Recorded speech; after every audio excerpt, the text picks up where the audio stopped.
The day is all about opening up the rail trail formally. The trail has finally been completed. The rail trail is from Tallarook to Mansfield with a branch line to Alexandra. It's 134 k's in all, and it's a recreation of the old railway line that used to run, which was built in the 1880s. It's a reconnection to the history of this area, to the history of the railway, the romance of railway. It's a reconnection to the timber towns that really built Melbourne. With the opening of this rail trail, Victoria by itself has got 800 kilometres of rail trail. Yes, I think it deserves a big applause there. It's a tremendous effort, and it's not an accident. We travel all over the country, and it's just observed here that the Victorian communities, the local government, they just seem to grasp the idea a lot better of reusing that old corridor, not just leaving it rot there in the ground, but reusing again for the community, getting people out there riding, walking, and staying in the area, getting to know the area, and spending money, of course, bringing in an economy.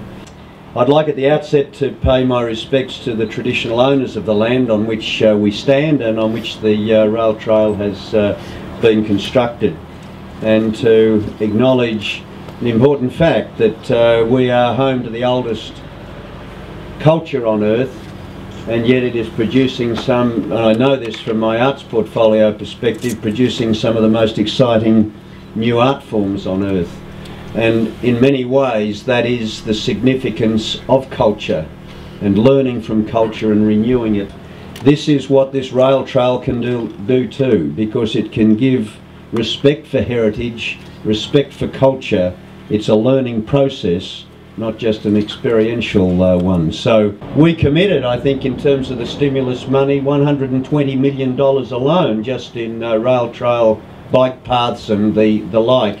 This by far was the biggest initiative, and I know when Rob got Anthony Albanese down here, and particularly after the disasters that hit the region with the bushfires, there was another dimension to this, because it was about rebuilding, it was about connecting again, and there was so much of importance in this that it justified the significance of the expenditure here.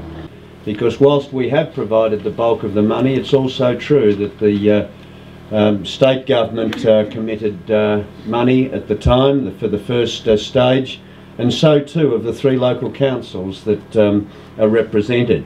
To all of those that have been involved in this exercise, it's my great pleasure to officially open it, and I hope to come back and ride on it when I get a bit of time. Thank you very much. What's that? Everyone right? Yep. Well done.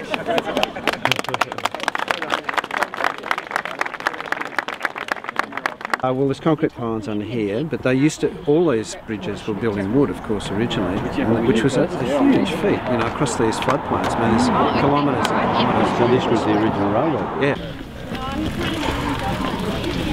This is a Crean cycle, right?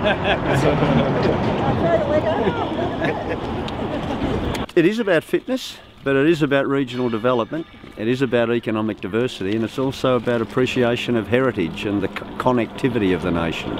So it's got lots going for it, not just fitness. So this is a real landmark for this area, isn't it, now? Well, that's what the locals and the community tell me. They're thrilled by it. But in the end, it's their initiative that we're backing. It's not something imposed from Canberra. We've provided the funding, but it's the community that's come up with the idea, and that's what we're trying to encourage. Proposals that stack up, that have lasting significance, and that really benefit the community. It really started for us in 1996 when we asked state government to rescind the land to the Crown for a rail trail. And from 96 onwards, we've just been developing up the design and concept. Did the Black Saturday fires have a big impact on the rail trail in terms of getting it up and going? Oh, absolutely. The money from the federal government was part of the stimulus package, as Minister Crean said, and one of the legacies of the fires, unfortunately, was that money became available through those terrible times to build public purpose projects like this one. This is the biggest public purpose project in the region by far. We're already seeing increased visitation, to premise businesses in Mansfield. The bike business, for example, is expanding. We're seeing a lot of people walking on it, riding on it. People from out of Mansfield actually coming down and going out on a group ride. I'm a passionate keen cyclist myself, obviously, and I've found that a lot of people prefer to ride one way. So my business is predominantly centred around transporting people up and down the rail trail. So if someone wants to ride from Yea to Molesworth, I'll pick them up at Molesworth and take them back to Yea.